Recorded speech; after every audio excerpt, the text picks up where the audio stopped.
अनजाने में कोई पाप हो जाए तो उसके लिए भगवान नाम के द्वारा उसको नष्ट किया जा सकता है, पर जानबूझ करके अगर हम किसी पशु पक्षी को मारेंगे तो उससे हमको कोई नहीं बचा सकता। इसलिए तो आपने देखा होगा जब कोई महात्मा, अधिकतर ऐसा देखने को मिलता है, जब कोई महात्मा चलता है तो वो जमीन पर नीचे देख के चलता है कि कहीं मेरे पांव से कोई चींटी चींटा कोई दब ना जाए, ये नजरें उसकी जमीन पर रहती है।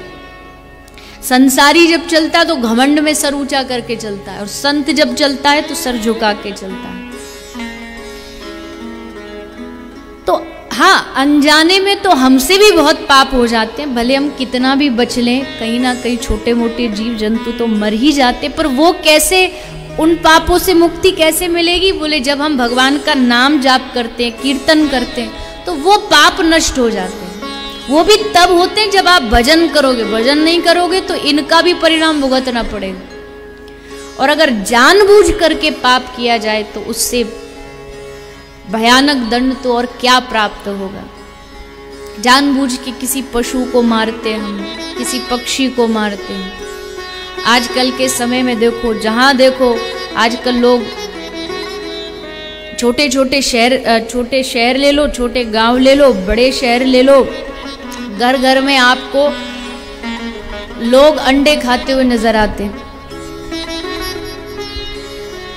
और उनको लगता है कि ये सब खाना पीना इससे क्या होना जाना है। और उनको भोजन ग्रहण करके अपने आप को सात्विक समझते हैं, और फिर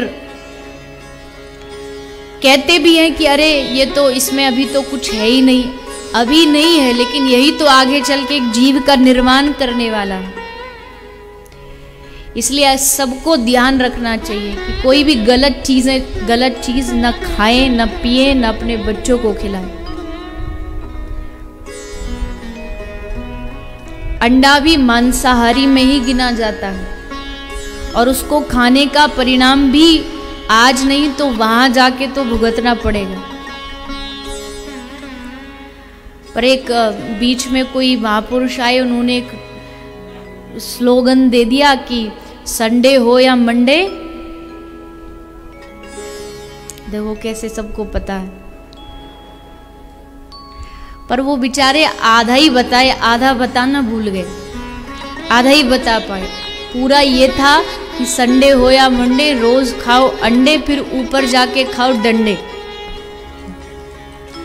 क्योंकि वहां की मार से तो कोई बचा नहीं सकता, कोई नहीं बचा सकता। भगवान का न्याय बड़ा कठोर होता है, तो इसलिए पहले से सावधान हो जाए, गलत न खाएं न पिए। आप कम से कम जो लोग भागवत आज सुन रहे हैं वो लोग तो गलत खाने पीने से एकदम दूर रहें, किसी भी प्रकार के गलत आहार को आप न खाएं, और अगर खाएंगे तो उसके परिणाम को भुगतने के लिए तैयार रहिए।